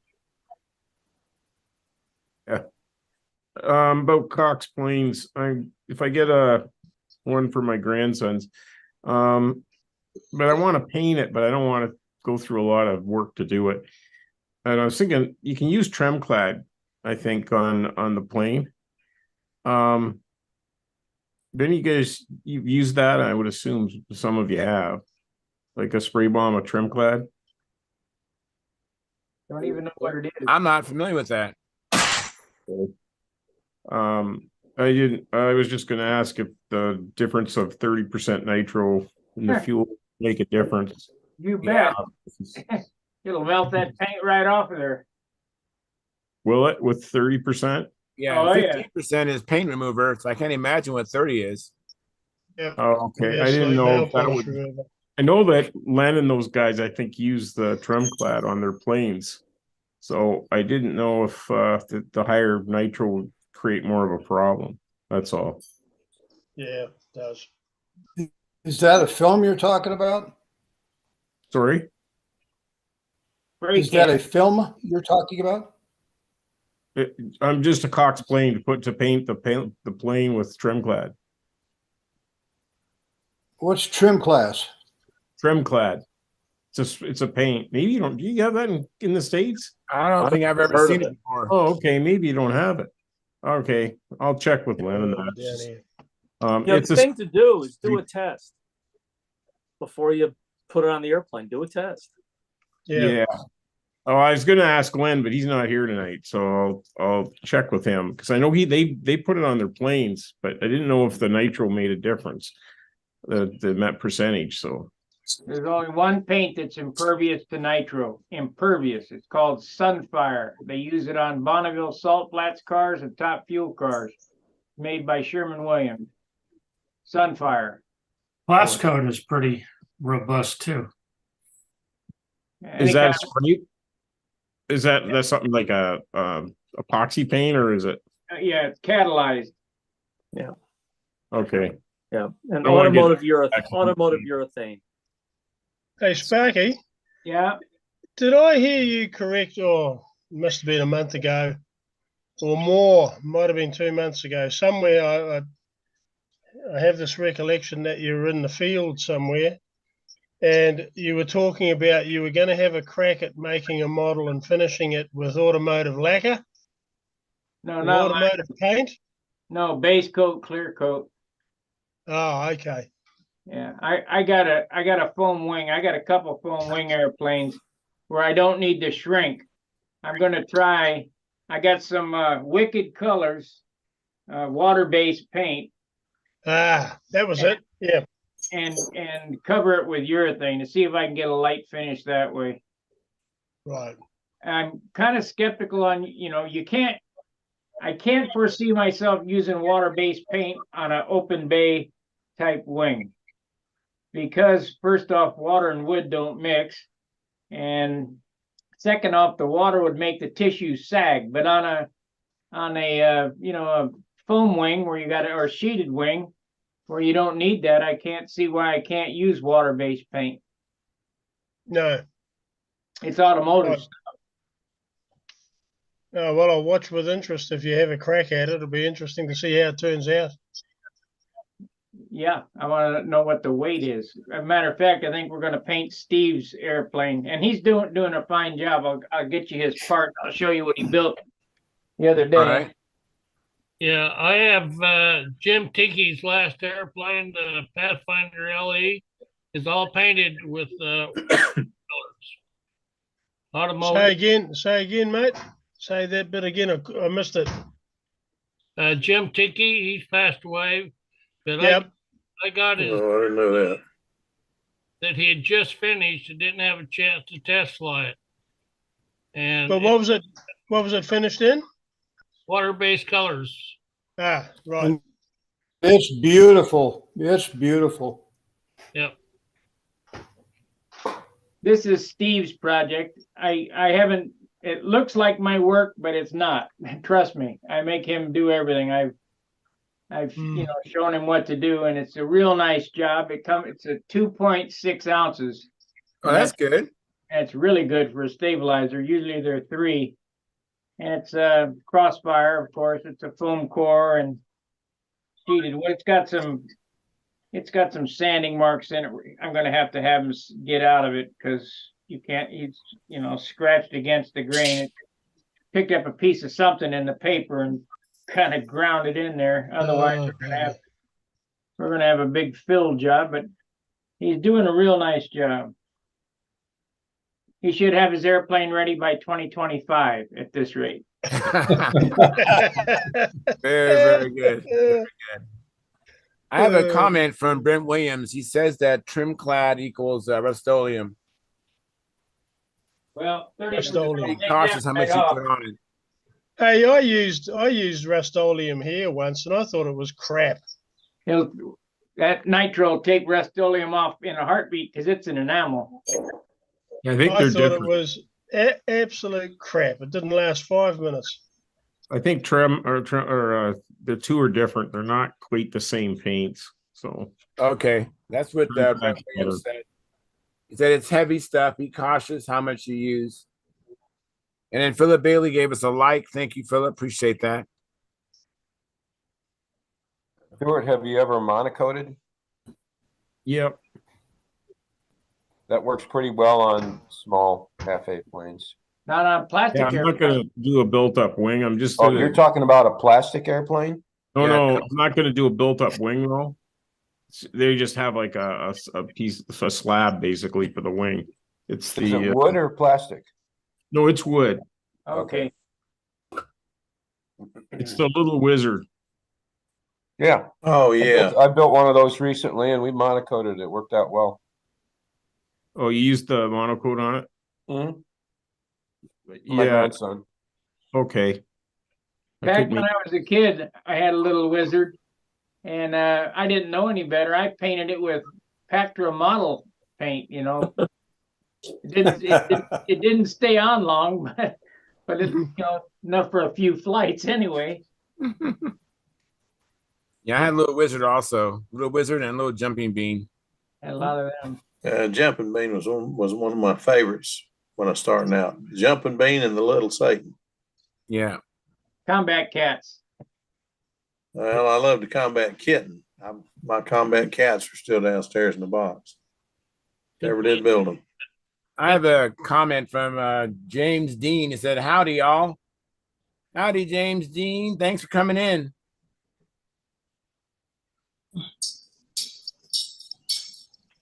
What is that? I wanted to ask everybody. I know we're going to start pretty soon doing the trim article from Paul Walker, but of course, all that trim won't do any good, and if your plane has a warp. So I thought we'd talk a little bit about how to de-warp a plane or how do you straighten the wing. Steam and two good friends. So kind of elaborate on that. I mean, do you hold the warp over the steam, or do you steam? How do you do it? Well, the way we did it, I had one fella holding the fuselage still, and then I had an electric steamer, and another fellow was holding the wing, bending it into the warp to get the warp out. In other words, and I ran the steam under it, and then put it over it. And actually, it was a painted surface, and I really didn't believe it would work, but it shrunk up enough when he let go. We overbent it. Don't just bend it flat. You bend it a little fast. Yep. And when I steamed it, it came back enough that when I let off of it, it actually came out level, and the tissue was still tight. I did not expect that. I expected the tissue to be loose. See you, Bart. A couple of suggestions. Hang on, Bart. Hang on. Hang on, Bart. Hang on. I just wanted you to know I see your hand. That's all. Go ahead. Continue, Phil, Okay. and then Bart. Well, that was pretty much it. It was done with polyspan, come to think of it. I thought it was tissue, but that one was polyspan, and it came out very well. I think I've used polyspan on everything since the Jameson special, but I'm going to do the one of the planes I'm getting ready to cover will be done with Jap tissue, trying to get it light. The ombre. All right. Go ahead, Bart. A suggestion, a lot of people, when they hold the wing, when they're de-warping, there's a technique to use. The part that you want to come up, like let's say you're doing the inboard wing and you want to bring the trailing edge up, okay? You put your arm over the tip, wrap your hand around the trailing edge, and that's what you use to pull. And that way you won't be crunching your balsa wood. Like this. Does that make sense? Hang on, me. In other words, you have your whole meat of your arm on the wingtip, and the only piece you're grabbing is the tip itself. Like that. And so, yeah, there you go. Only more straight across. More straight across. Well, I can grab it here. Bring your elbow over to the tip. This Sparky. right here. Right here. Yeah, bring your elbow over to the tip. Yeah, more. There you go. You lay the whole arm on the tip, and use your fingers to do the warping. Let's say I have a warp here. And that way you won't crush any wood. This is how I do it. Have a warp right here. I steam both sides, top and bottom, to get it real loose. It's like a noodle. I take my thumb and I hold it on the leading edge right here, and I set my arm on the wing just like this. I'm even twisting this wing right here, and I just lift up until it's up, and then like they say, you want to go past the warp, and then let it settle, and then eyeball it. If somebody's got a cool towel, they can go over that while you're holding it, and it'll help set the wing. Yeah, it cools Or a off. hair dryer. Now I twisted the flaps on my other airplane there with my steam box, my steam generator. I didn't think it would work, but the steam generator put out quite a bit of steam. I usually, like when Ron and I did it, we did it over a tea kettle on a stove, whistling. Yeah. Yeah. But my steam generator worked just as well, believe it or not. So, if you Well, want that's good. That's good. steam Sparky, my generator. wife's got this little gizmo that you steam the curtains with. And I thought that steam was too cold. Let me tell you what, don't put your hand in front of it. Steam is steam. Yeah. Aboard Can I share ship, something? Can I aboard share ship, something with you guys? aboard ship, when they have a steam leak, you can hear it whistling. You never put your hand in front of that high pressure steam. They got a board there, and you run a board across it. It'll cut the board right in half. Wow. Yeah, I've seen that done in a submarine. There was a leak, and they took a broom and ran down through it. That's how they found it. Never put your hand over that. It'll cut your hand off. Yeah. Can I share something with you guys? When I sometimes get a plane that's got a very bad warp in it, I actually take the covering off, usually monocoat, and it's usually an I-beam that I've had trouble with. Don't have for to. some reason. I take the skin off and I pour a jug of boiling water over the whole damn wing and bend it well beyond where it needs to go. And any joints that pop, when it's dry, I just glue them back and then recover the wing. And that's about the only way I find I can get a really bad warp out. I can get a small one out maybe with a bit of messing around on the outside like you guys do, but I find nothing beats it. You can steam a foam wing straight. Yeah, I could. Yeah, I've seen Charlie Reeves do that. A 2x4 will steam straight. You don't have to take the covering off. And that glue's not going to pop if you get it real hot. The secret is to getting it evenly hot, top and bottom. Yeah. Well, the only way I know of doing that is to pour a jug of boiling water, a couple of liters of water over it, boiling water. That works. I can tell you that softens the wood real quick. The guys that really know how to steam are the free flight guys. Mm-hmm. They know how to trim. Now, I had a Nobler R wing, and the trailing edge was bowed or warped, and I didn't know how to straighten it out. I was concerned about it, so I consulted another guy, and he had me with the X-Acto blade put slits in the trailing edge, and then we laid top and bottom some like angle iron, and we clamped it together, and then I just wicked the CA in, so the slots gave it some movement, and then the metal on top and below the trailing edge clamped, made it a straight surface, and I just set it with the CA, and that's how I fixed a trailing edge warp or bow. Well, try steam next time, Charles, because that's way too much work, where you even got to refinish it. Because when you steam and you steam right, you don't have to refinish or nothing. You just twist it, and that's it. All righty. I know that when I was at Bart Komplinski's house, that Olympic we had, remember that Olympic I got from Preston, Bart? Yes, and, yes. It was you, myself, Preston, and that guy from your guest, Don. Remember the Don Doobie? Because the Preston and I had duty with one had hot towels, one had cool towels, and that worked out great. Gordon comes. Yeah, you can do it. Or Bart comes from the old school, so he should be able to do it, no problem. Yeah, it was a great operation between the four of us. we had Gordon's airplane down here, and I think it took about 11 tries to get it out of the poly span, but we finally got it. It wasn't that many. Well, remember It was about 4 or 5, wasn't it? Yeah. it took a couple. We if you remember, we had full towels over afterwards. After Exactly. The interesting thing about warps is even if you build it in a jig and you build it laser straight in a jig, the ligna in the wood, because it's a living thing, wants to find its original state. So yeah, it's like when you cut a piece of wood and it relaxes, it goes wonky or whatever. Right. You gotta let it set or breathe for a day or two to make sure that it ain't going to go back.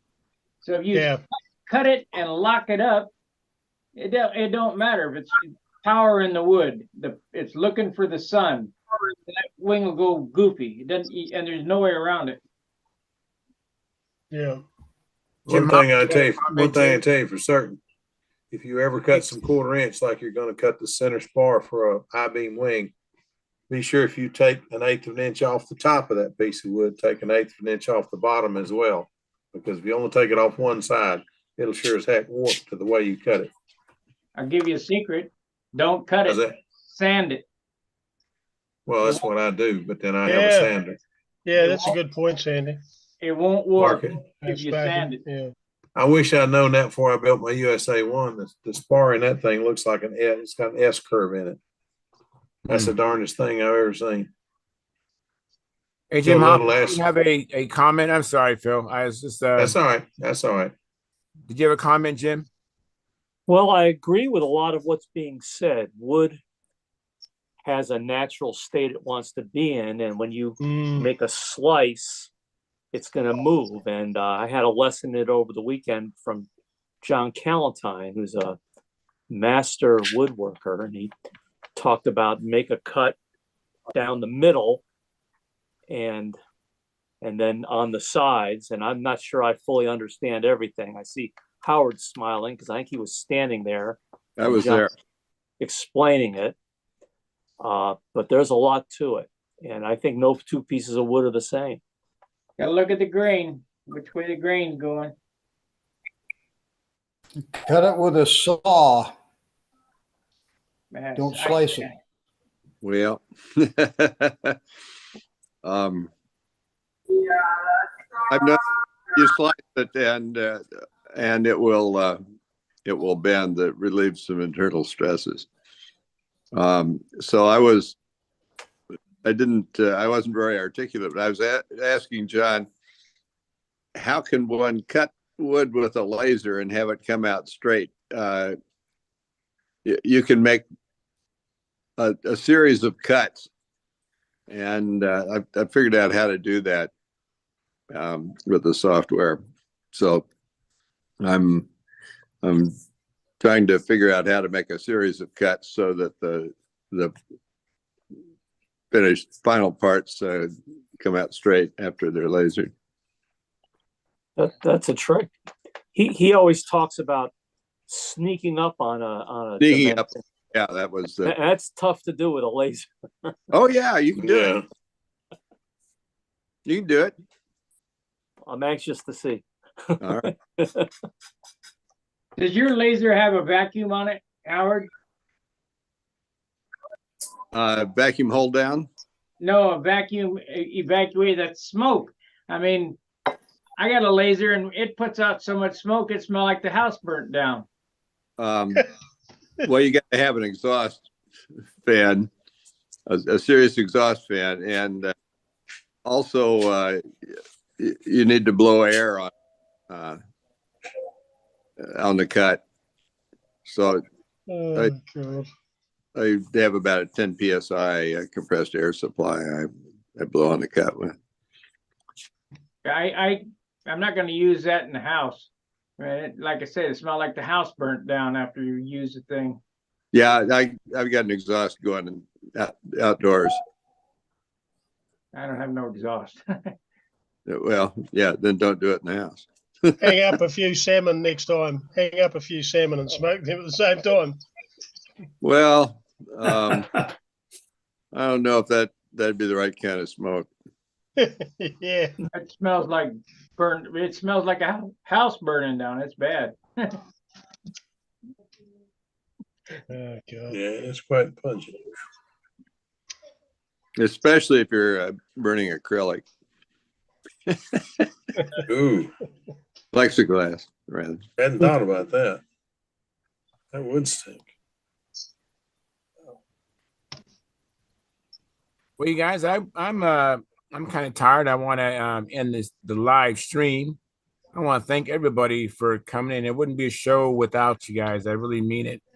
Thank you so much for coming in, and thank you for the lively conversation about what you guys been up to, and then start our trim series talking about getting warps out because, like I said, or like I read from Paul Walker, if you don't have a straight plane, it's sometimes you can't fix it, you can't trim it out.